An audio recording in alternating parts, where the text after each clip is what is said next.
It's a revolution. I'm excited to introduce my guest, Dan Riley. Hi, Dan. Hi, Jerry. How are you today? I am good. You know, I was looking at some of the material that I have on this case, and it is absolutely fascinating. I mean, this guy, Wayne Perry, was considered the Michael Jordan of the murder game. That just really blows my mind. Yeah, Jerry, Wayne Perry was one of our most prolific killers in D.C. during the time when the violence in D.C. had just gotten completely out of control back in 1989, 1990, 91. The city was experiencing, just a rising tide of murders that had sort of started as a result of crack dealing, actually nationwide, but also because the individual street crews or gangs in D.C. Just got to a point where they were more and more violent. And the homicide rate got to a point where the D.C. police were just absolutely overwhelmed. It was kind of my job. I'd started with the first gang case that we had in D.C., which was the R Street crew. And my partner, John Kerr, and some of the other guys on my squad worked on other cases, the P Street crew, and then we also did the First Street crew with my partners from the D.C. police, Angela Parisi, and a couple of other police officers and detectives that were with us. We had formed the Safe Streets Task Force to deal with the problems of violence in the city, and we decided that we should go after the most significant targets that we could, either the gang itself or the gang that was responsible for the most violence. And so after we had been successful in the R Street crew investigation and the First Street crew investigation, which both involved a lot of violence and a drug operation that was fairly extensive, the D.C. police captain of homicide asked me to take on Wayne Perry. He was somebody we knew basically from our informant base and our confidential source base that was supposed to be just involved in almost every murder that happened in D.C. It was almost impossible for a serious drug dealer to be killed in D.C. that somebody didn't call in and say Wayne Perry did it. Now, was he a drug dealer too? No, he really, and that was a bit of a problem for us in the beginning stages because there was a lot of intelligence out there that was kind of wrong about him. They thought of him as a drug dealer, but he really was more of a killer, an extortionist, and somebody that basically used drug dealers and abused them and told them that they had to pay his money to him or they, would suffer consequences. And he also ended up teaching a lot of young men in the city how to be a killer. He had a little crew of guys throughout the city who had sort of learned from him his particular way of using murder to basically extend his power over the city. That's what I think it really came down to for him. He wanted to be in charge and in control and wanted to be the scariest guy in the city. And he did that by just intimidating everybody that he came across. When we first heard about him, it was like just a constant number of bodies that there was no real evidence on him, or if there was any evidence, it was usually an eyewitness, and that eyewitness either refused to testify or left the city or was murdered himself. And so what it came, and that was what the police were having problems with. They had this one murder of a guy named Froggy, named James Henson. They'd had an eyewitness to the murder, and she identified Perry as the shooter, and they put her in the grand jury to testify. They did everything they could to protect her, but he kidnapped her and drove her over into the southeast section of D.C., shot and killed her, and dumped her on the side of the road. So the D.C. police basically at that point were kind of at wit's end. They were experiencing so many murders that they were just trying to keep up with the numbers. And they asked us to see if we could take him on as a target, and that's what we did. So who was he murdering? Mostly he murdered, well, I mean, it's kind of difficult to say. He murdered a lot of young women, but he also murdered a lot of young drug dealers. And his claim that most of the people that he killed were in the business or in the game, but it just wasn't true. I mean, he killed this young woman, Alveda Hopkins, simply because she was willing to testify against him. She had the courage because her friend Henson had been killed, and she decided that she was not going to put up with that. She was going to do the right thing, which it was that kind of courage that really focused our attention in D.C. on trying to do everything we could for the community. The people that were willing to come forward were in her situation a lot of times. They were just in fear of their lives. So witnesses were killed. He killed other drug dealers, and he killed a lot of people for really no motive that you normally expect. I guess if you and I had ever killed somebody, it would be like in self-defense, or we'd kill somebody because maybe they harmed a member of our family, and we were just, overwrought and completely out of touch with our sense of right and wrong. But in his case, he would kill, I think, to exert power, to just show everybody that he had no qualms about taking somebody's life. And when we talk about killing, how many people are we talking about? Well, I mean, the informant base that we had said he was responsible for 50 or more killings. We knew that there were a number of killings that he did with other people. We also knew that he had killed at least 3 or 4 people when we first started our investigation because we had really good, solid intelligence on them. We had cooperating witnesses by this point who were talking to us on a regular basis and really being the voice of the community for us. I mean, people would call them snitches or whatever, but the reality was if we weren't getting their information, we were kind of at a loss as to where to go. Because our investigative efforts, and especially in Wayne Perry's case, you normally try to go out and interview witnesses and try to talk them into cooperating, try to talk them into going into a grand jury, talk them into, giving a full statement about what they saw or what they didn't see. And, that kind of relationship that you have to build with witnesses just wasn't there because the people were just too frightened. We had murder unrelated to Perry, but in northeast Washington where it was a bright sunny day, everybody was out on the stoop enjoying the afternoon, and 4 guys from the R Street crew just walked up and shot a man dead on the stoop of, a house that he just happened to be standing in front of. And when we went to do the interviews right after that murder happened, there was nobody that saw anything. And it was just crazy. It was like in the afternoon, bright sunny day, everybody saw it. They were all out there. But, the best we could get out of the straight-up witnesses was to just say that, they didn't see anything. And so we knew we were struggling with this, and in Perry's case, we thought it was even worse because anytime we got to a point where we thought we were going to be able to get a witness to one of his murders, they just disappeared. And the most important case like that happened to us on was a murder that happened in Potomac Gardens, which was a public housing project on Capitol Hill, and it was a double murder. It again happened in the morning.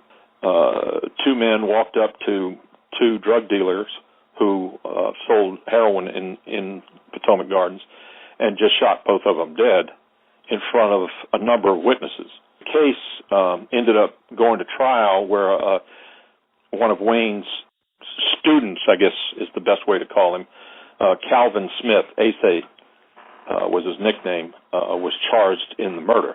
And he was with Perry when they did the double murder. But the 4 eyewitnesses that the police had developed and had developed a close relationship with refused to say anything about Perry. And when I heard about the case, I decided to go ahead and give some of the FBI support to just protecting these 4 witnesses.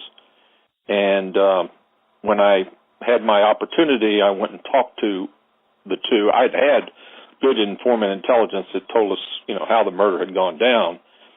and I knew Perry was responsible and was there. And the four women who, were drug users and had their own personal problems just acted like they didn't even know who Perry was. So they gave you information about the other people that were part of the murder, but did not even bring up his name. Right. They wouldn't even talk about him. And and it was that level of fear that I just realized I was dealing with. Well, when we got to the trial phase of that particular case, which was early on, this was I think we started the Perry case in somewhere in 1990. The Hinkle and Menace murder had happened in late 1990, and then we started our investigation in December of 1990. So the murder had happened early, and then we got the case, and it went to trial within the first couple of months after our investigation started.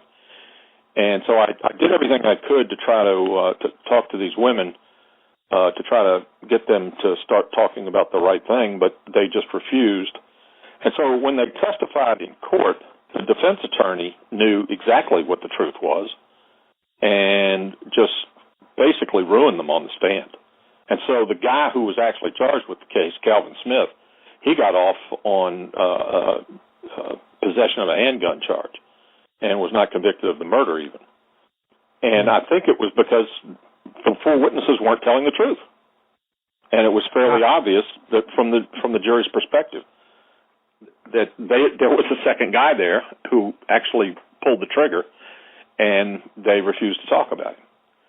So under those conditions, I knew what we were going to be dealing with. Even if we had the witness and had the appropriate information from the witness, we could be struggling all the way until the very last part of the investigation when we were trying to go to trial in the case.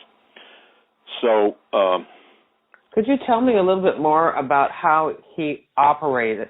Because you said something about an extortionist with drug dealers. Could you give me some examples of that? Well, he one of the guys that he killed later was a really well-known drug dealer by the name of Michael Salters, and I had a confidential source who he had a close relationship with Salters, and was present at some party at a concert, and Perry just walked up to him and started patting him on the pocket. And this was an older man. He's like 50 in his 50s. And Perry's patting him on his pocket and saying, what you got for me today? And Salters was not a shy or retiring type of person to begin with, but he still gave him money. And that's kind of how Perry operated. He would go up to the people that he knew were making lots of money and basically take money from them by saying, you want me to be your friend. If you don't want me to be your friend, don't give me any money. But if you want me to be your friend, you better give me some money. And if you're going to give me money, I'm not going to go after you. That was kind of his approach to a lot of the major drug dealers in the city. And what amount of money are we talking about? Several thousand each time. I mean, you didn't give him pocket change. You gave him whatever you could. Most of these guys, as you could probably guess, most of these pretty well established drug dealers would usually have large amounts of cash in their pocket. And that's kind of how he operated. But he also did it at a much larger level. It turned out that there was a big transition period going on at this time where cocaine was coming in from a lot of different directions. And a New York drug dealer by the name of Albert Geddes Martinez moved from New York to the D.C. area. And he started supplying drugs to various drug dealers in the D.C. area and also in Fredericksburg, Virginia. He got immediately targeted and shot by some Northeast killers that Perry knew but wasn't really close with. And this put Martinez in a bad position. He was, first of all, in the hospital and thought he was going to die. So he confessed all of his drug dealing activities to my partner, Angelo Parisi. Like a deathbed confession? It was very similar to that. In other words, he thought he was going to die and he didn't have anything to lose. And he just told Angelo everything that he was doing. who he was distributing drugs with down in Fredericksburg. And, Angelo was just the kind of detective that would just, hey, I'll take what you give me. I'll give, and just let him talk, let him get the information. So he did a great interview and was walking out of the hospital and going to come back the next day because he really didn't expect Martinez to live. But when he came back the next day, Martinez was gone from the hospital. Overnight, he had apparently recovered to the extent that he could from his gunshot wound. And he had called up and made contact with Perry, and Perry became his vice president of security. Now, Martinez had lots of money, hundreds of thousands of dollars that he made from distributing cocaine from New York down to D.C. He had a strong connection with South American drug dealers through the Dominican Republic, and so he had left New York under pretty bad conditions. There were about 4 or 5 people who wanted to kill him up there. He had been involved in the murder of a friend of a major drug dealer in Harlem. There, Perry never had to, touch drugs or do anything of that nature. Because of Martinez's need to keep hidden, the two of them became like vampires. Like they never showed up during the daytime anywhere. They would show up late at night at clubs and basically do business, from about midnight till about 4 or 5 in the morning, and then go hide off in a hotel room somewhere, or they ended up getting some pretty well hidden apartments. So that made my investigation that much more complicated because I had no real way to even target Perry for surveillance. So what we did was we said, with the information that we had on the drug dealing from Detective Parisi, he got up with Scott Yao from our drug unit, and they put together an indictable case in Fredericksburg, Virginia, on Martinez. I knew that we had to get him locked up so that Perry would kind of resurface and start living a little bit of a normal life, so I could, start working an investigation, appropriately against him. So Martinez was, in that respect, just simply hiding out in D.C. He had to continue to operate. He continued to have a good source of cocaine, so he had plenty of ways to make money. But he needed somebody, to protect him, and he needed some way to keep hidden from the drug dealers in New York. Now, this became important to us later on another murder that Perry ended up doing. So we're looking right now at, say, the summer of 1991. Yeah, summer of 1991. By this point, Perry and Martinez were directly connected. They were like twin brothers, going out every night. And Martinez had 4 or 5 people that he was distributing drugs through and just getting his product out on the street and making lots of money and making Perry a wealthy man in the process. So my best approach was to develop as many informants as we could to try to get us information about getting Martinez. Still in the back of my mind, I knew we weren't going to make it with the help of just regular civilian witnesses. We were going to have to use forensics and all of the other resources that we had at our disposal at the time. But what I didn't realize was Martinez was in this vice. If he ever got arrested by us, he was going to, he had to make a decision whether he was going to cooperate with us or go back to New York and face death almost immediately.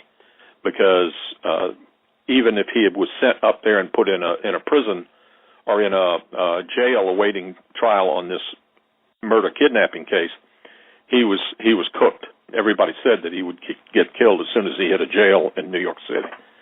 So that was something I didn't really account for in my case. I just had this gut feeling that we needed to get him out of the way. And so we developed a really good informant that told us exactly where Martinez and Perry were living and exactly what time we could get Martinez out in the open, with a chance of really arresting him. And that informant came through for us, and we arrested Martinez right after this series of murders in the summer. We knew that Martinez and Perry were responsible for the murder of Demencio Benson, Michael Salters, the drug dealer I was telling you about, and these were both in July of 91. Then they were responsible for the murder of Evelyn Carter, and then responsible for the murder of Yolanda Burley, and then Alveda Hopkins, the young woman who had testified against Perry. He finally got around to killing her.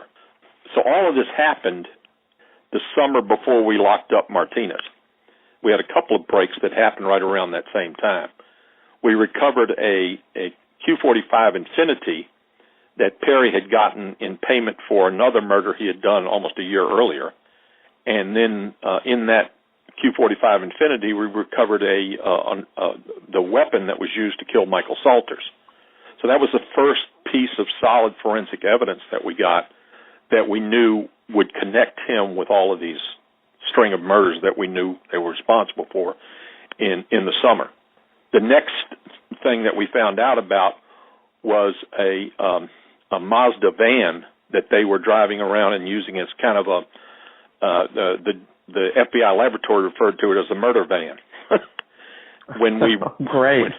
when we recovered the van, we had been told that it had been cleaned after the murder of Garrett Terrell, one of the drug dealers that worked for Martinez. And we had our forensic team go over it, top to bottom.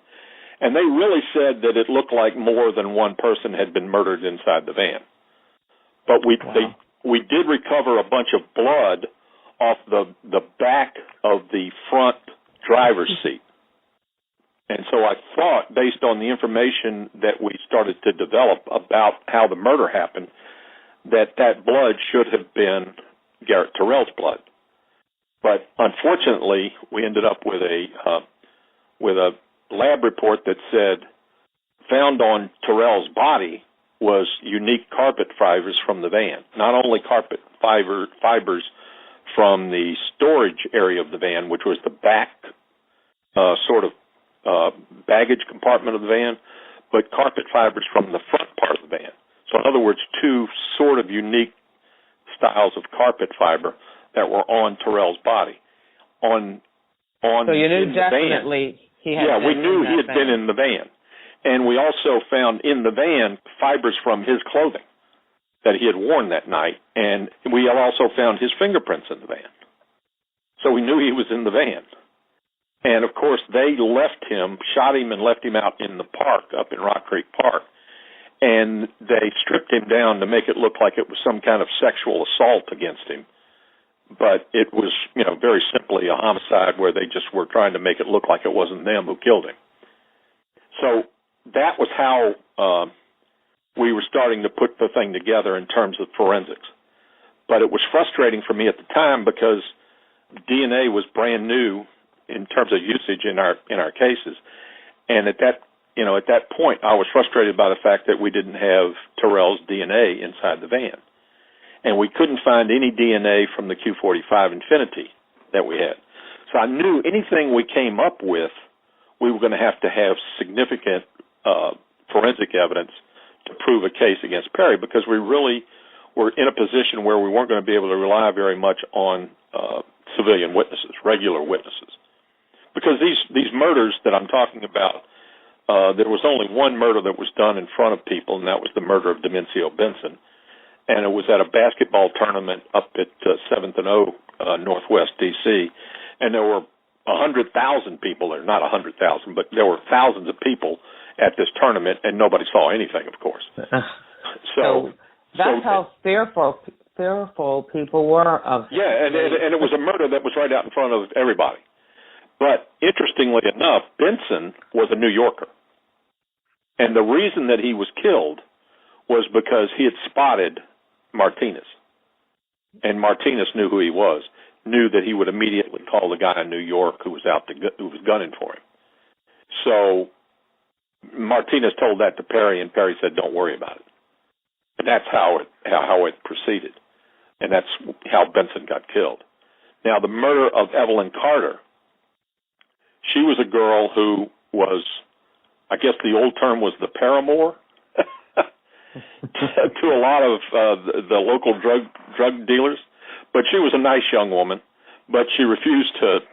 I tried to interview her once and tried to get her to give me information on a drug dealer, and she just refused to ever cooperate with the government. She says, you don't understand. The people that I have, social relationships with would just completely cut me off if they ever found out I was talking to the police.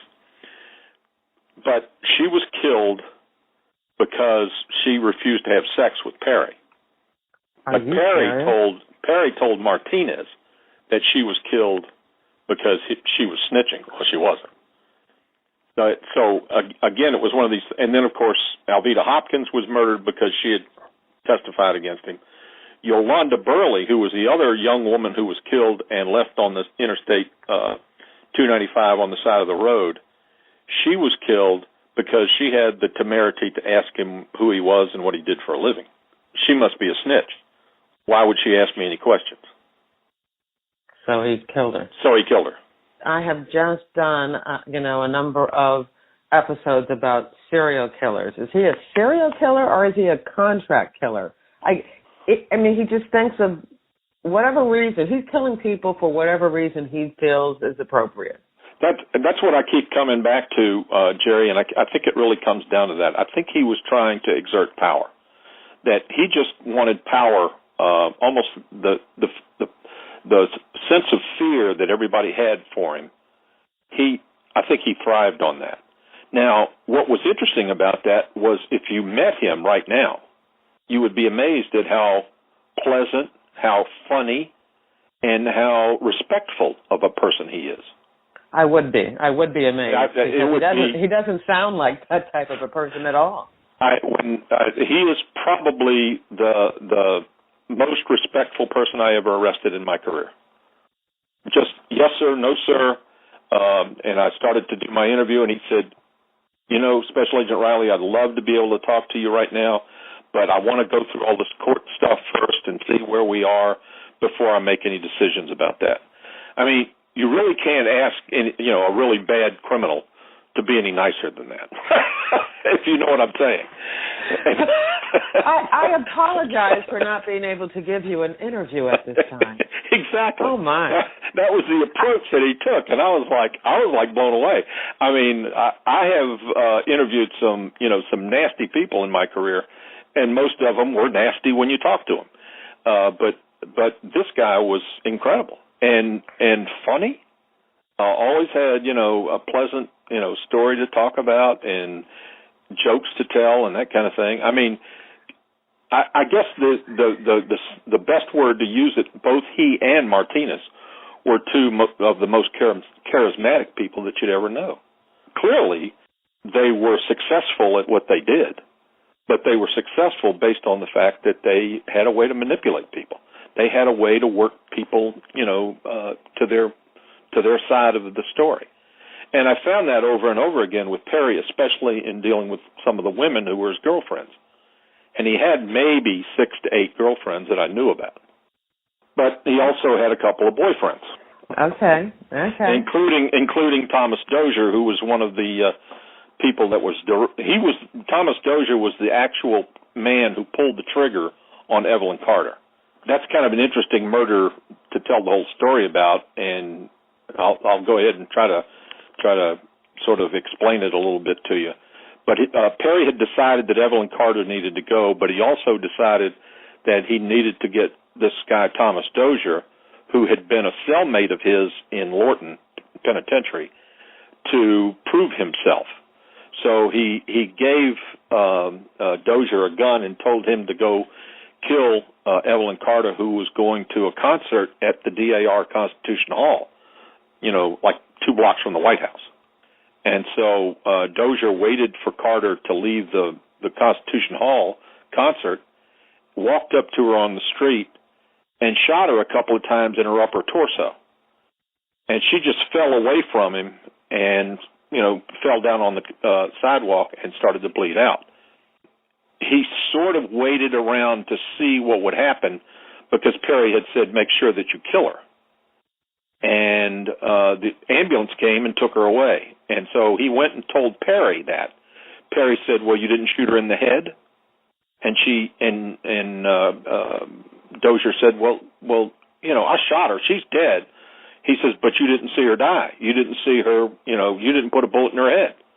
And he goes, well, no. And Perry got angry and upset with him and started yelling at him. He says, you can't kill anybody unless you shoot him in the head. And he walked up to a man, just a bystander, who they had no connection with, who happened to be talking on a public telephone, and just shot him in the head and said, this is how you kill somebody.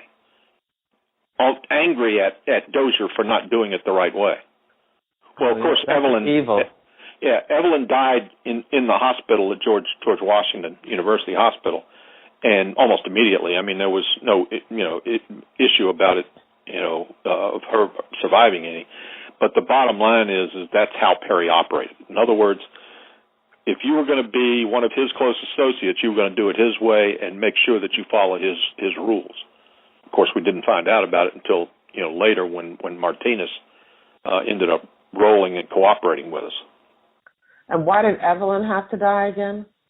To be honest with you, the best reason I could come up with is she decided she wasn't going to have sex with Wayne. You're getting back to that issue about whether he was a serial killer or not.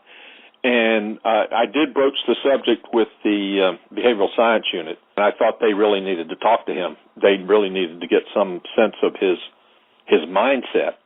And when I brought it up to them, they said, well, he's involved in narcotics, and he's a hitman for them, right? And I went, yeah, but, some of his motives for murder just don't square with, like, the so-called business motive that you expect to hear from a hitman. And so they said, well, at that particular point, they defined a serial killer as somebody who was a psychosexual killer. And they couldn't define Wayne that way. Wow. When the BAU told me that, I said, okay, fine.